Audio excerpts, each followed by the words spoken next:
الحمد لله خلق الإنسان وعلمه البيان ونهاه عن الغيبة والنميمة والكذب والبهتان. أحمده على ما أولاه من الفضل والإحسان، وأشهد أن لا إله إلا الله وحده لا شريك له، وأشهد أن محمدا عبده ورسوله። ውድ ወንድሞችና እህቶች በዚች በትንሽ ደቂቃ ውስጥ የማስታውሳችሁ ምንድን ነው? ነገው መልቂያማ የሰውን ልጅ አዘቅት የሚያስገባ የሰውን ልጅ ጀሀነም የሚከት ምላስ አተህቢሩ ምን አፋፊ ሊሳን የሚል ነው።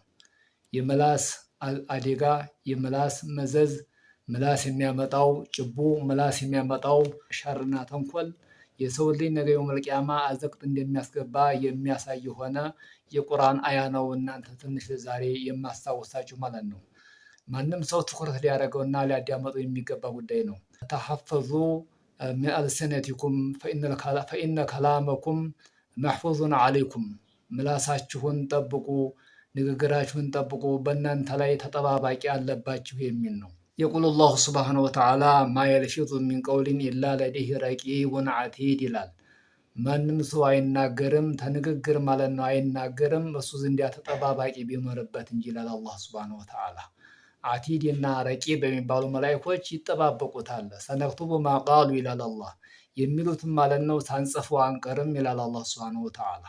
ስለዚህ ማንም ሰው የሚናገረው ንግግር አውቆና አስቦ ነገ ለአኺራ ይጠቅመኛል የሚለውን ነገር ነው መናገር ያለበት ማለት ነው።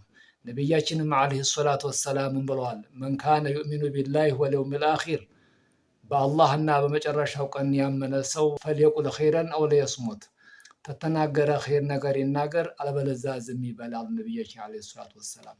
ፈኢን ካነ ከላሙ ኸይረን፣ ከላሙ ኸይር ነገር ከሆነ የሚናገረው ፈልየቁል ኸይረን፣ ኸይር ነገር ይናገር አሉ ነቢያችን ዓለይሂ ሰላቱ ወሰላም።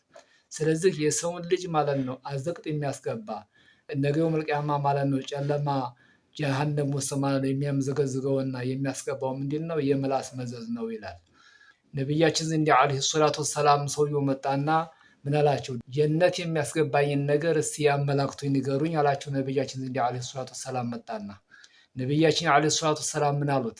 አምሲክ ሃዛ አሉት፣ ምላስህን ያዝ አሉት። ወአሻር ኢላ ሊሳኒሂ፣ ወደ ምላሳቸው ነቢያችን ዓለይሂ ሰላቱ ወሰላም ኢሻራ አደረጉ። ወአዓዲ ዓለይሂ፣ ደገመና ማለት ነው እስቲ መርሐባ ደግሞ ደግማችሁ ንገሩኝ አላቸው ብሎ ሲላቸው ሰኩለትከ ኡሙክ አሉት፣ እናት ትጣህና አሉት ነቢያችን ዓለይሂ ሰላቱ ወሰላም። ምን አሉት? ከዛ በኋላ ማየኩቡ ናሱ አላ መናኺሪሂም አሉት፣ ሰዎች ማለት ነው በአፍጢማቸው የሚደፉት ኢላ ሐሳኢዱ አልሲነቱ፣ ምላሳቸው ባጨደችው አይደለም ያሉ ነቢያችን ዓለይሂ ሰላቱ ወሰላም። ነገ የውመል ቂያማ ሰዎች ማለት ነው በአፍጢማቸው፣ በአፍንጫቸው፣ በመናኺራቸው ጀሀነም የሚደፉትና ጀሀነም ማለት ነው የሚምዘገዘጉት ምላሳቸው ባጨደችው አማካይነት አይደለም ያሉት። ስለዚህ የሰው ልጅ ማለት ነው ምላሱ በተናገረው ንግግር፣ ምላሱ ማለት ነው በከሰበችው ከስብ ሚን ቀውሊን አው ፊዕሊን ነገ የውመል ቂያማ መጥፎ ነገር የሚናገር ከሆነ መጥፎ ነገር ማለት ነው በምላሱ ሰዎችን የሚገባ ሰዎችን የሚወጋ ጧዕን የሚያደርግ ከሆነ ነገ የውመል ቂያማ እሳት እንደሚገባ የሚያሳይ የሆነ ሐዲስ ነው ማለት ነው። ነቢያችን ዓለይሂ ሰላቱ ወሰላም ኢነ ረጁለ ለየተከለሙ ማ የተበየኑ ይላሉ። ሰውየው ይናገራል ማ የዚሉ ቢሃ ፊናር፣ እሳት ማለት ነው የሚያምዘገዝግ ነገር ማለት ነው። እሱ ይፋ የማይሆነውን ነገር ለእሱ ግልጽ የማይሆንለትን ነገር ዝም ብሎ ማለት ነው አሉባልታ ቀልድ ዝም ብሎ ሲናገር እሳት ይገባል አሉ ነቢያችን ዓለይሂ ሰላቱ ወሰላም። ስለዚህ ነገ ማለት ነው የውመል ቂያማ የሰው ልጅ መናገር ያለበት የሰው ልጅ ማሰብ ያለበት ነገ የውመል ቂያማ አላህ ዘንድ የማያሳፍር ንግግር መሆን አለበት ማለት ነው። ስለዚህ ነቢያችንም ዓለይሂ ሰላቱ ወሰላም እና አቡበክር ስዲቅ ሁሉ ይሄን ምን ይላሉ? ነገ የውመል ቂያማ ጀሀነም የሚያስገባኝ ይሄ ነው እያሉ ምላሳቸውን ይይዙ ነበረ። ይሄን እኮ ነው ነገ የውመል ቂያማ እሳት የሚያስገባኝ፣ እሳት ማለት ነው የሚያምዘገዝገኝ ይሄ ነው እያሉ እና አቡበክር ስዲቅም ረዲየላሁ ተዓላ አንሁ ይናገሩ ነበር ማለት ነው። ስለዚህ ዱንያ ላይ የሰው ልጆች ማለት ነው በምላሳቸው ይናገራሉ።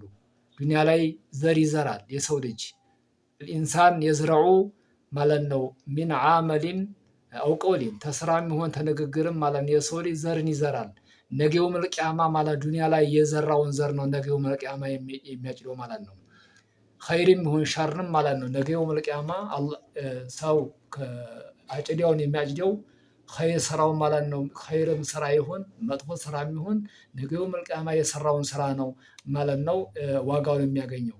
ኸይር ከሆነ ኸይሩን ያገኛል፣ መጥፎ ከሆነ ደግሞ ማለት ነው መጥፎውን ያገኛል ማለት ነው። ስለዚህ የምንናገረውን ንግግር አስበን መናገር አለብን። አላህ ተጠባባቂ አድርጎብናል። ማ የልፊዙ ሚን ቀውሊን ኢላ ለደይሂ ረቂቡን ዓቲድ ይላል ማለት ነው። ንግግር የሚናገር የለም እሱ ዘንዳ ተጠባባቂ ቢኖርበት እንጂ ይላል። አላህ ተጠባባቂ አድርጎብናል። በግራ በቀኝ ከኋላ ተፊት ተጠባባቂ አድርጎብናል አላህ ሱብሓነሁ ወተዓላ። ስለዚህ አላህ ይቆጣብኛል፣ አላህ ይሰማኛል፣ አላህ ያየኛል ብሎ ነው የሰው ልጅ መናገር ያለበትና መተግበር ያለበት ብሎ ለማለት ነው። ይሄንን ማንም ሰው ሊያስበውና ማንም ሰው ሊተገብረው ማንም ሰው ማለት ነው ሊያስብበት የሚገባ ጉዳይ ነው። ይህን ለማስታወስ ነው። ሰላሙ አለይኩም ወራህመቱላሂ ወበረካቱ።